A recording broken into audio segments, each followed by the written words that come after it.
अफगान तालिबान ने एक पैगाम दिया है और एक इंकशाफ किया है और उनका इल्ज़ाम है पाकिस्तान के ऊपर एक, और ये वो इल्ज़ाम है जिसका जवाब पाकिस्तान की हुकूमत ने, पाकिस्तान की वजारत खारजा ने या पाकिस्तान की ISPR ने अभी तक इसका जवाब नहीं दिया था।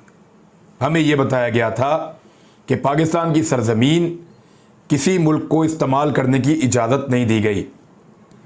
उसके बाद जो काउंटर क्वेश्चन आता था वो ये आता था कि अगर सरजमीन इस्तेमाल नहीं करने दी गई तो क्या हमारी फ़िज़ाई हुदूद भी इस्तेमाल नहीं की जा रही?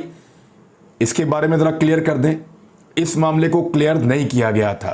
ज़रा खबर मैं आपको एज इट इज़ पढ़ के सुना देता हूँ, बल्कि मैं इस खबर को यहाँ पढ़ रहा हूँ एक्सप्रेस न्यूज़ से, ताकि आपके सामने हवाला रहे। हसास मामला है।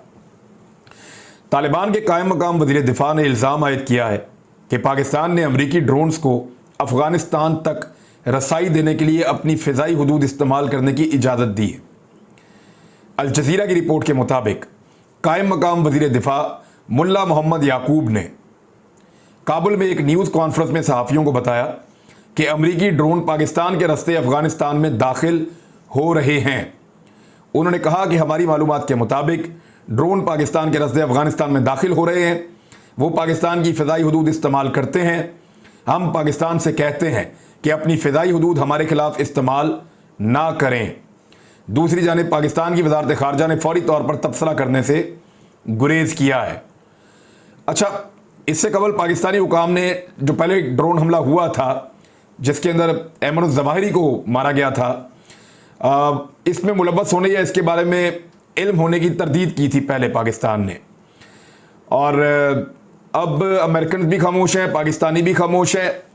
लेकिन अब तालिबान बोले हैं और उनका ये क्लेम है कि पाकिस्तान की फ़िज़ाई हुदूद इस्तेमाल हो रही हैं अफ़गानिस्तान के अंदर ड्रोन्स को पहुंचाने के लिए। ये बहुत बड़ा एलिगेशन है और इसके बड़े असरात हो सकते हैं पाकिस्तान के ऊपर। पाकिस्तान पहले ही एक दहशतगर्दी की बड़ी खौफनाक जंग में से निकला है और हमने दहशतगर्दी की जंग का हिस्सा बनकर कोई 80,000 लाशें कंधों पे उठाई हैं। पाकिस्तानियों ने बड़ी कुर्बानियां दी हैं, स्कूलों के बच्चों से लेके औरतों तक, ख़वातीन जो बाज़ारों के अंदर मौजूद थी वहाँ तक, और इवन जो है वो आम लोगों के ऊपर अटैक किए गए, फोर्सेस पे अटैक किए गए, और पुलिस पे, फ़ौज पे और कई महकमों के अंदर अटैक किए गए। हमारे सियासतदान जो हैं उनको भी जाँ बहक हुए, वो शहीद हुए। तो ये सारी लड़ाई के अंदर पाकिस्तान ने बड़ा नुकसान उठाया है। और अब बार बार जब ये सवाल पूछा जाता था कि क्या पाकिस्तान ने ड्रोन हमलों में मदद की है, तो सिर्फ ये जवाब आता था कि पाकिस्तान ने अपनी सरजमीन नहीं दी। तो ये सवाल जब दोबारा किया जाता था कि क्या हमने फ़िज़ाई हुदूद इस्तेमाल करने दी हैं, तो उसका जवाब नहीं आ रहा था। रजीम चेंज ऑपरेशन मुकम्मल होने से पहले इमरान खान साहब बारहा ये बता चुके हैं कि उनके ऊपर बहुत दबाव है कि वो ड्रोन्स को या अमेरिकन को ज़मीनी या फ़िज़ाई फैसिलिटीज़ फराहम करे। लेकिन पाकिस्तान के उस वक्त के वज़ीर आज़म इमरान खान साहब ने एब्सोल्युटली नॉट कहा था।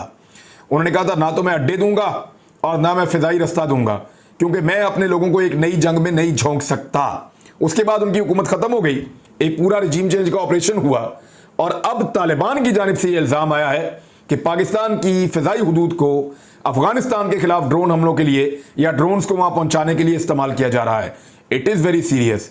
मेरे ख्याल में हुकूमत पाकिस्तान को और पाकिस्तान के ISPR महकमा सबसे ज़्यादा वैलिड वो इसका जवाब दे सकते हैं।